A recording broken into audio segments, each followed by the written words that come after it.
to episode 223 of Late Night Linux, recorded on the 27th of March 2023. I'm Joe, and with me are Phelim. Hi. Graham. Good evening.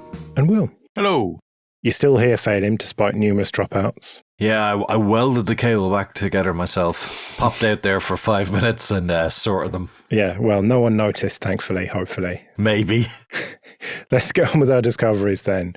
So let's start with you, Phelim, before you drop out again. What is Chirp? Well, I was getting a bit fed up looking for an application to see if it was A, in the apt repository, B, Snap, C, FlatHub, and apparently there's app images, which I don't use. So I said, surely somebody has put something together that is a bit better than me just running it through the various commands in a for loop.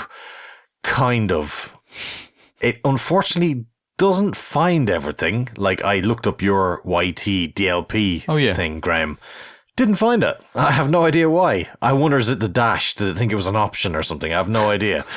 And it doesn't do apt either. So, I mean, of all the things, I've not really chosen a really spectacular bit of software, but it does have a cache. It can quickly search things, and you can kind of select them to install, which is kind of nice because it gives you an option of like 0, 1, 2. I'm looking at VLC, say there's an app image, FlatHub, and Snapcraft version of it.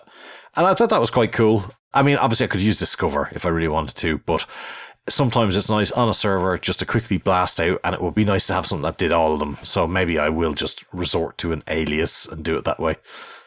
But anyway, in case people wanted a nice application, it is a nice application. And it's written in Go now. He changed it from TypeScript back in the day. So worth a look.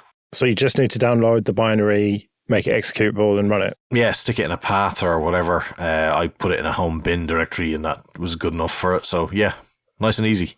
Stick it on your desktop like I do with Firefox. Stop. No, it's in my home directory, to be fair. I used to stick it on the desktop just to troll you.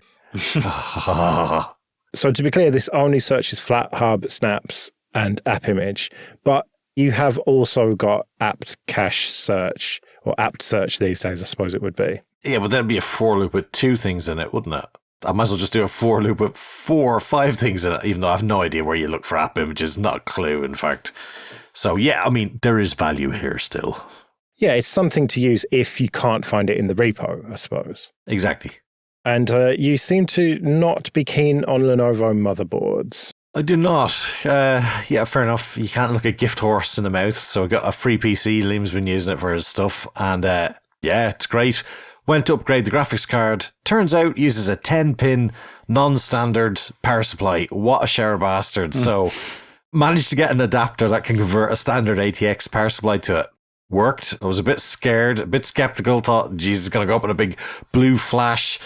But no, worked fine. Card got running, had to move it to a new case. Of course, the pins didn't fit because most of them are non-standard as well. There's like about 5 teetering on one corner of it. And it's like, yeah, okay, don't press on that side. You'll short the board out. Anyway, it's all good. Worked in a charm. Turn it off. Why do I hear something? And I had to look down, took it apart. The bloody power supply fan still spins because there's apparently some magic goes on with one of the cables on the 10-pin Lenovo power supply. So fuck those guys. And if they really want the empire of supporting Lenovo power supplies, they're welcome to it. Share arseholes. So I'll get a new motherboard at some point. But at the moment, it's got a nice processor, loads of RAM, great graphics card. Yeah, it's good enough for the while. Is this a Think Center then? Yeah. Let me try and think what the model number is. Something like an M. No, I don't know. It's a complicated name. I can't remember it. But yeah, it's like a MIDI tower sort of thing. Relatively new. It was like from one of those office clear out things. And yeah, it was going to go on a skip. So, I mean, it's a fantastic processor in it. It's actually really good. And it's only like a hair behind my PC. I mean, obviously that's a 2018 PC I've got, but it's still pretty decent. It does all the stuff he needs it to. So yeah, better than the 2011 laptop he was slumming it on there prior to. So yeah, happy days. Good luck trying to fit a standard motherboard in it. Oh, yeah, no, see, luckily I had an old ATX case, so I actually moved it all into that. Because yeah, the graphics card didn't fit at all. It was like too long. So had another case, moved it to that, but the motherboard holes on the Lenovo motherboard don't quite fit all of the ATX pin positions. So just proprietariness. Just stop. Stop it. Will, Chirp plant alarm. I love my plants a bit too much and kill them repeatedly by giving them too much water because they look a little bit funny. And so I've been looking for something to help take the guesswork out of watering my houseplants. And obviously I want it to hook into my home automation system and, send me a push message when they need watering and that sort of thing. And I've been looking for something like this for years. And because I'm also tight, I didn't want to spend more than a couple of quid on such a device. And I found nothing until recently. And I came across Chirp, which has been around for a long time, many, many years, maybe nearly 10 years, I think. 11 years the repo has been around for. And it's a really straightforward device, which is an open hardware device. The firmware is all open source. And the deal is, it's got a watch battery on it, which powers the whole thing. It's got a tiny microprocessor on it, a beeper, and an LED. And you put it into your plant when it's about the right moisture, press the button to sort of initialize it, and then it's a capacitive moisture sensor, which means that the electrodes won't erode over the course of a couple of months. It should keep working for a long time, for years. And when it detects the capacitance of the soil has dropped below a certain threshold, it will start chirping, and it just turns the beeper off very, very quickly for about a second or something like that. And I can already hear you say, but that will get really annoying when it goes off in the middle of the night. And this is what I love about this device, is that it uses the LED. It runs it in reverse mode in order to detect whether it's dark or not. And if it is dark, it won't beep. And it does it with the same LED it uses to flash to indicate that that it needs watering. And that was brilliant.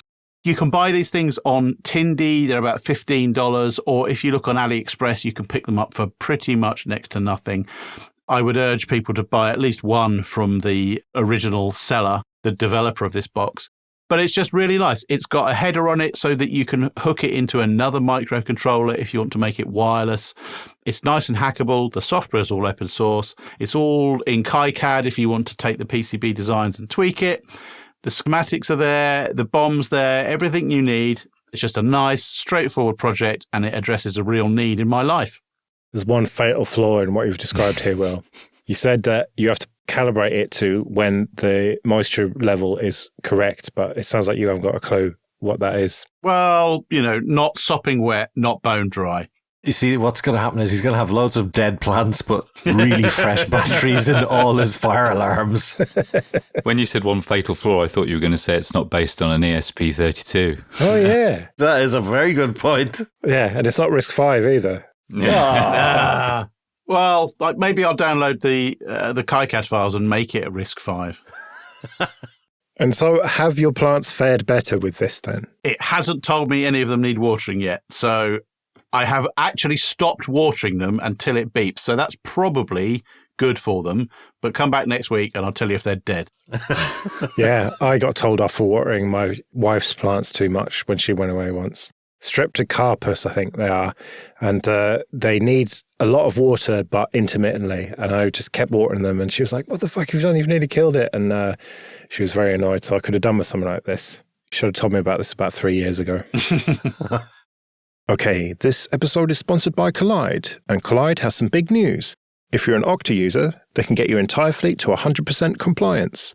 If a device isn't compliant, the user can't log into your cloud apps until they fix the problem. It's that simple. Kolide patches one of the major holes in zero trust architecture, device compliance. Without Kolide, IT struggles to solve basic problems like keeping everyone's OS and browser up to date. Unsecure devices might be logging into your company's apps because there's nothing to stop them. Kolide is a simple device trust solution that enforces compliance as part of authentication, and it's built to work seamlessly with Okta. The moment Kolide's agent detects a problem, it alerts the user and gives them instructions to fix it. If they don't fix the problem within a set time, they're blocked. Kolide's method means fewer support tickets, less frustration, and most importantly, 100% fleet compliance. So visit kolide.com/late-night-linux to learn more or book a demo. That's KOLIDE.com/late-night-linux. Graham, Garmin Watch offline sync with PostRunner. Yeah, I think I may have talked about I've got a Garmin smartwatch. It's a Phoenix 5. It's about 4 or 5 years old. I really love it. It does all the kind of monitoring stuff, but also I'm kind of into bike riding. That's not very cool, is it? But I do a bit of mountain biking, so I use it to navigate and to track all the stats. Big downside is, of course, that you have to use Garmin's app and web portal to be able to download the data from your watch, unless you've got PostRunner. So it's not an open source API that Garmin produces, but it's open and it's documented. And a few projects have written their own hooks to access the API, and PostRunner is one of them. It's a brilliant little command line tool that, if you want, you can just plug your watch into your computer through its USB connection, completely offline. It actually mounts itself as as an NTOP or FAT file system. So PostRunner will just find the files. They're called FIT files. But most importantly, it knows how to interpret all the data in the files. So things like heart rate analysis, temperature, GPS fixes, all the stuff that you've got. The speed, there's loads of stuff depending on what activity you're doing. PostRunner will put this into like a local database. It'll update your times, kind of scores. It gamifies it a bit if you want to, all from the command line. But the best thing is that it can generate a web page from all of these stats, and it looks better than Garmin's own rendering of your stats. Completely offline, completely static. It's really useful. It's really beautiful, small little tool that does one job extremely well, and I really love it. And it uses the KD oxygen icons. That's the most important takeaway here. Yeah, it's a bit of a shame it's limited to just Garmin devices. It'd be lovely if it could include other things as well, but I understand they're the only ones that use this kind of fit protocol. So if you're fortunate enough to have one of these devices, give it a go. I'm afraid my watch would have to use the unfit protocol. The never leaves his seat protocol. I do. I make tea. Yeah. And you go out walking in the rain as well. Yeah, that's true. Walk the dogs. See? Oh, yeah. Yeah, well, you could track exactly how well you're walking the dogs with this. Well, you do that just by the number of minutes of podcasts you've listened to. Pretty much, yeah. It's a podcast per minute. All right, and NTOP NG. Yeah, so I work from home. My internet isn't the fastest here. It's about 44 megabits per second. It doesn't take much for people to do things on the network here for it to swamp the bandwidth. And if I'm in a meeting, or if any of us are in meetings, that can be a real pain. And this has happened a few times. And there's no good way for me to monitor network traffic. So NTOP NG is a good way to do this if you can get it on the device that all your traffic is going through. If most people might be familiar with NTOP, which is like top for network traffic. NTOP is a kind of open source core project that's built from that. It's like the next generation version of this. It's open source, so I don't know what features you get if you build it, but the binary downloads are more than enough for like your home. And basically, it captures all of the packets, it does some network analysis on those packets, and then creates in a web interface beautiful charts of who's using the bandwidth, what services are using the bandwidth, the endpoints that they're coming from, the local points that they're going to. It'll tell you things like whether it's video streaming, from where. It'll tell you if it's TikTok, for example. And so you can basically find whoever is sucking up your bandwidth. And it's funny that you guys are mentioning how good Steam servers are and whether they do peer-to-peer streaming, because the last time that I used this and I couldn't get through a meeting, it was because somebody was updating Steam on their PC, because it just took every available byte. It's a pity that it's open source core, but it's a really great project. And a slight addition to this is that I use a Fritzbox VDSL modem. And there's an extension for the Fritzbox. It's an undocumented feature that basically dumps the packet analysis as Wireshark packets onto a computer. And NTOP NG can load those Wireshark packets and do all of its magic. So even if you can't get the network going through, if you can't install it on the thing where all the traffic's going through, and you've got a Fritzbox, for example, maybe others do it, you can still do in-depth analysis of everything going through your network. And it's a really useful tool, even if you don't understand a lot about networking, which I definitely don't. Problem with the Fritzbox is, though, it's never working. Oh, that's terrible. Graham, you're such a narc. You really are. spying on your users like that. Oh, I really needed to know who was using the banner. I know.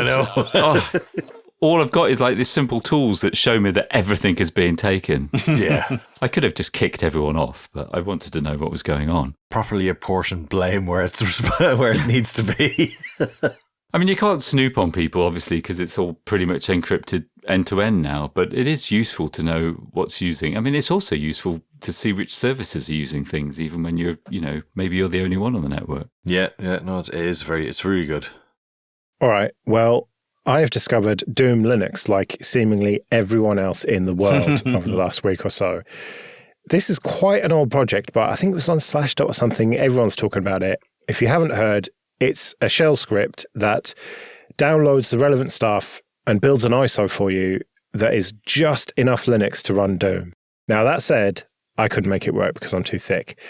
I tried it on Ubuntu 2304 daily image that I'm running on my laptop because I'm just, I like to live dangerously. I tried it in a 1804 VM, a 2004 VM, a 2204 VM.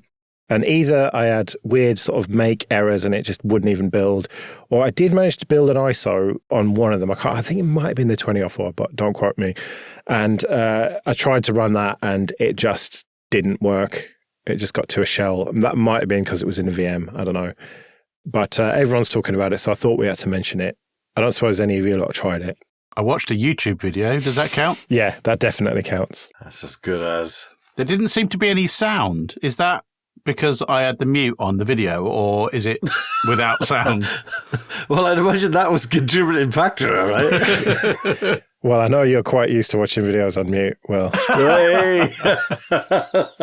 How do I subtitle that? But I've just realised that I should have tried to boot that ISO that I built on real hardware instead of a VM, but oh well. But yeah, check it out, see if you can do better than I can with it.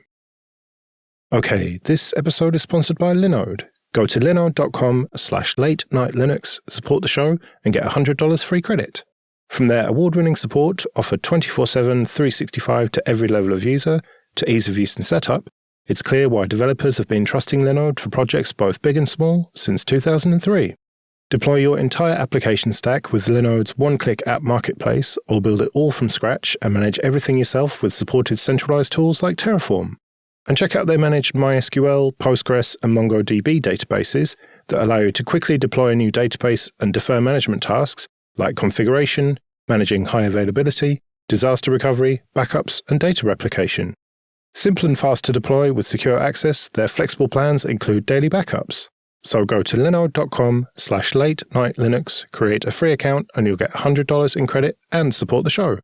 That's linode.com/late-night-linux.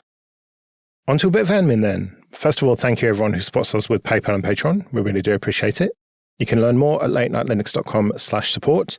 And remember, for $10 or more per month on Patreon, you can get an advert-free RSS feed that includes this show, Linux After Dark, and Linux Downtime. And you even get episodes early sometimes. And if you want to get in contact with us, you can email show@latenightlinux.com. And if you want to talk to other listeners, you can join one of the communities at latenightlinux.com/community.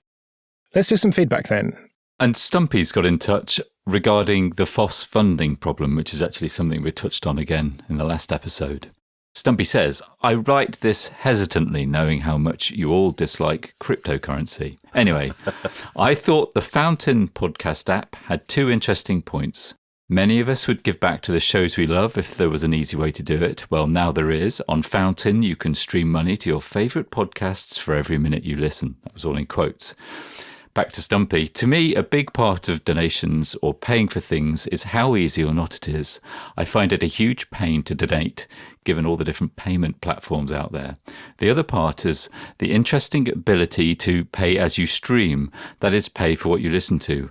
It would be interesting to hear, apart from a crypto rant, your thoughts about any tech or just the theory of pay as you use, maybe a matrix of payments world that is something that could bridge all these payment platforms and pay for all the bits and pieces of apps installed. If one uses SSHFS constantly, then have micropayments go to the SSHFS wallet as and when you use it. Right, Phelim, tell me everything that's wrong with crypto. I want a 10-minute rant. No, not really.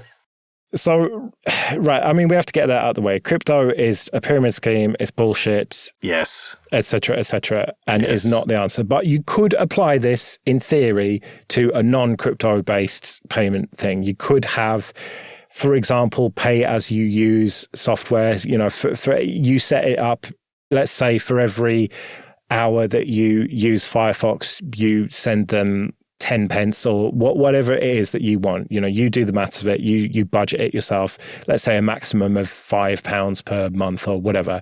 That could all be set up with the right technology. And people have said that crypto is the technology for that. We clearly disagree with that, but that's the principle that he's getting at here, with whether it's minutes listened to of a podcast or minutes watched of videos or time used of open source software. Could this in principle work? Well, just no. What a fucking stupid idea. Sorry, but if you use a piece of software, then give them some money. You don't need to go through all of this admin and timing how much you use it. Just give them some money, and then don't bother all of this pay-as-you-use bullshit. Just, if you want to sponsor a piece of software, sponsor a piece of software. Give them £1, give them £5. Go to their webpage. There will be a button to allow you to do this, and then you're done. And then you don't need to worry about it anymore. That seems like a much more sustainable, easy-to-use model to me. I disagree that it's sustainable. Easy to use, yes. It's far easier to just go, click a button, PayPal or Stripe or whatever, pay them the money, job done. But people need recurring revenue in order for things to be sustainable. Then they can set up recurring payments on these platforms. The claim that the reason that people don't sponsor open source projects is because it's difficult is not true. They don't do it because they don't want to pay. If you want to pay, you can find a way to set up a recurring, sustainable payment to pretty much any project out there. I agree, kind of. I pay for KDE membership every year, and that's my way of contributing financially to them. But I don't have anything I can contribute to, say, all the wee utilities that I might use, because there might be hundreds of them. Micropayments seems like a right pain in the hole, to be quite honest, because nobody's got time for that faff. But I don't know how you would apportion out something. Like, you almost need to have groups of applications where you could say, right, the kernel level group gets this much, the desktop environment bit gets this, and then all my CLI utilities could get this much. Like, I don't know, like, you're hardly going to be making 500 payments every year for your top 500 apps, I would assume. Yeah, and bear in mind that most open source applications that you use are not just one thing, are they? They're built on top of loads of other stuff. The only thing I would worry about if we did go for a system where you're paying for what you use constantly is that one of the huge advantages of FOSS stuff is the fact that you can have the app that seems completely bonkers, like, I don't know, some sort of thing that tells you your plant needs to be watered. But it's all those weird niches that we get to fill, you know, where you wouldn't really have any financial backing for a company to do that work. And it would be lovely that all those people get rewarded in some way, but sometimes ideas just don't make money. Like, I don't know how that advantage is there, like, whereas we benefit from the work of people so often. It's crazy. There are two elements of this question for me. The first is ease of payment. And I think that is a problem, not directly in relation to what Stumpy says, but it shouldn't really be on every single project to set up their own easy payment portal. It would be nice if there's a way to do that, and then the money goes to the associated projects, I think, if your payment details were set up and you can just click a button and pay. But the main thing, and I think I've covered this before, that I want to feel is some kind of ownership. And I think we've never really solved this problem. In supporting a project, you kind of take some ownership or responsibility over it. I mean it in a good way, like you become the member of some kind of club or tribe that you don't get by just kind of passively consuming or paying for something as it goes by. And we haven't solved this problem, but I'd love to feel like I was part of something. I don't know, but that's really what stops me from doing it, because it just requires me to expend some effort, even more than the money, and I just never get around to it unless there's something I want. I get out of it, like an ARDA subscription, and you get convenient access to the latest binaries. The things that micropayments have never worked. They've just never taken off. Flatter, for example, the idea of that was really simple. You just topped up your account every month to whatever you decided was your budget. Let's say it was $50 or £50, whatever. And then you would, on your travels around the web, see something you liked, like a great blog post, and, oh, right, I'm going to flatter that. And, oh, that's a great episode of a podcast, I'm going to flatter that. And, oh, that's a really useful bit of software, I'm going to flatter that. And then at the end of the month, your $50 was divvied up equally between the things that you flattered, and they all get your money. Fucking never took off though, did it? Because people want shit for free. Most people want shit for free. And that's what this always comes back to for me, is that there are a minority of people who are willing to pay for stuff and the majority of people who won't, unless you make it just ridiculously easy for them. And a convoluted system of pay as you use, I think that that's only going to target the people who are already willing to find the PayPal link or the Stripe link or whatever it is. I think that's the problem with this thinking.